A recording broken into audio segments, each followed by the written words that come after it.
रात की दास्तान यूट्यूब चैनल पर आपका स्वागत है। भूत प्रेत पिशाच और शैतानों की रोमांचक कहानियां आपको इस चैनल पर सुनने को मिलती है। अगर आपको ऐसी ही वीडियो देखना पसंद है तो हमारे इस चैनल को सब्सक्राइब करना ना भूलें। तो अब हेडफोन लगा ले क्योंकि अब वक्त हो रहा है डरने का। यह कहानी ये घाटी के बारे में है जहां पर भूत प्रेतों का बसेरा होता है। दिन भर तो यह घाटी शांत दिखती है, लेकिन रात होते ही हर जिंदा चीज इसे छोड़कर चली जाती है। नमस्कार दोस्तों, मेरा नाम है रमेश। यह भूतिया घटना मेरे साथ तब घटी थी जब मेरे गांव की कंपनी बंद हो गई थी और जॉब के लिए मुझे दूसरे गांव की कंपनी में जाना पड़ा था।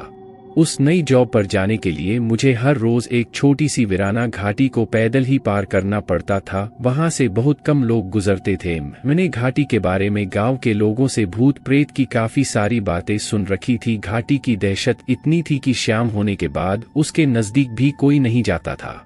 लेकिन मेरी किस्मत को कुछ और ही मंजूर था। नई कंपनी में अचानक से नाइट शिफ्ट शुरू हो गई थी और पहली ही शिफ्ट में भी नंबर लग गया। अब मुझ पर रात के समय में घाटी से पैदल जाने की नौबत आ गई थी।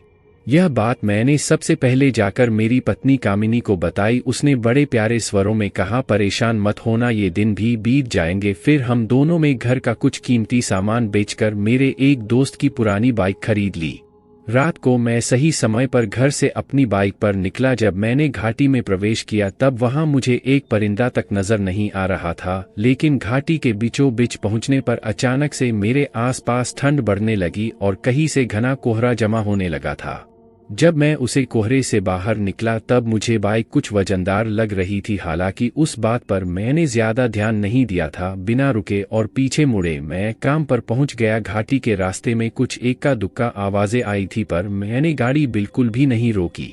दूसरे दिन मुझे घाटी से जिंदा आते जाते देखकर मेरे दोस्त गणेश और राहुल में भी हिम्मत आ गई। फिर उसी कंपनी में वह दोनों भी जॉब पर लग गए। संयोगवश उन्हें भी मेरे साथ नाइट शिफ्ट मिली। अब हम तीनों एक साथ पहली बार रात को घाटी से होकर काम पर जाने वाले थे। लेकिन गणेश और मैं आगे निकल गए क्योंकि राहुल की गाड़ी में कुछ खराबी होने की वजह से वह थोड़ी देर बाद आने वाला था। उस रात मुसीबत की शुरुआत तब हुई जब घाटी के बीचों बीच गणेश की बाइक बंद पड़ गई थी, इसलिए हमें घाटी में ही रुकना पड़ा। आसपास इतना सन्नाटा था कि जरा सी आहट से रूह कांप जाती थी। गणेश लगातार बाइक स्टार्ट करने की कोशिश कर रहा था। तभी अचानक से एक आदमी की डरावनी चीख सन्नाटे को चीरते हुए हमारे कानों से आकर टकराई, जो सुनकर हम बुरी तरह से सिहर उठे। उसी वक्त देखते ही देखते घने कोहरे ने कहीं से आकर हमें घेर लिया। मैंने गणेश से कहा, भाई तू गाड़ी यही रख, बाद में दिन के उजाले में आकार ले जाएंगे, क्योंकि अभी यहाँ रुकना खतरे से खाली नहीं लग रहा। फिर हम दोनों मेरी बाइक पर सवार हुए। रास्ते में दोनों के मुंह से एक भी शब्द नहीं निकल रहा था। दोनों के दिमाग में बस एक ही बात घूम रही थी, जल्द जल्द इस मनहूस घाटी को पार करना है। तभी पीछे से हॉर्न बजाते हुए राहुल ने हमें ओवरटेक कर लिया। बाइक पर उसके साथ एक और अनजान आदमी भी बैठा था।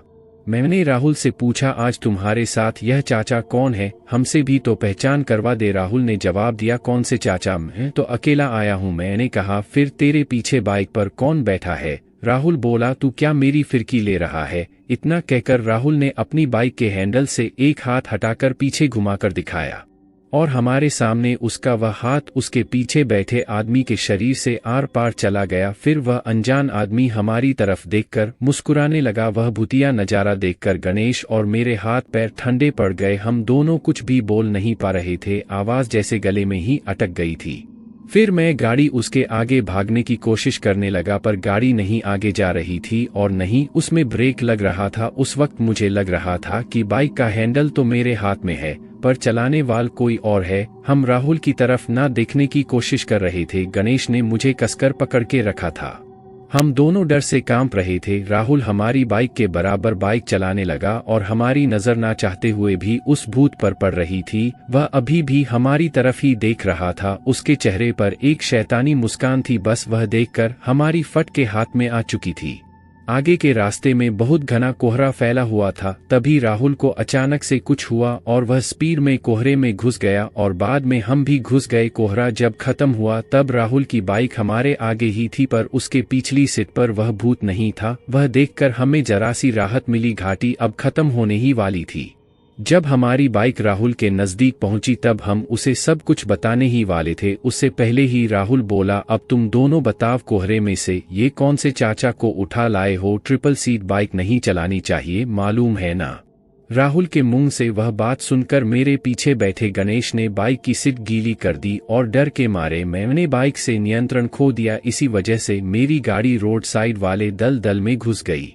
राहुल ने हमें पास वाली कंपनी के हॉस्पिटल में पहुंचाया। हम दोनों को काफी चोट लगी थी लेकिन हाथ पैर और सिर सलामत थे। बाइक दलदल में घुसने की वजह से हम बच गए, पर राहुल हैरत में जरूर था कि आखिर उस समय हुआ क्या। उसके बाद हम तीनों ने कंपनी को छोड़ दिया और हम कमाने के लिए बीवी और बच्चों को लेकर बाहर चले गए। दोस्तों, आपको ये स्टोरी कैसी लगी मुझे कमेंट करके जरूर बताएं और लाइक करें, चैनल को सब्सक्राइब जरूर करें। धन्यवाद।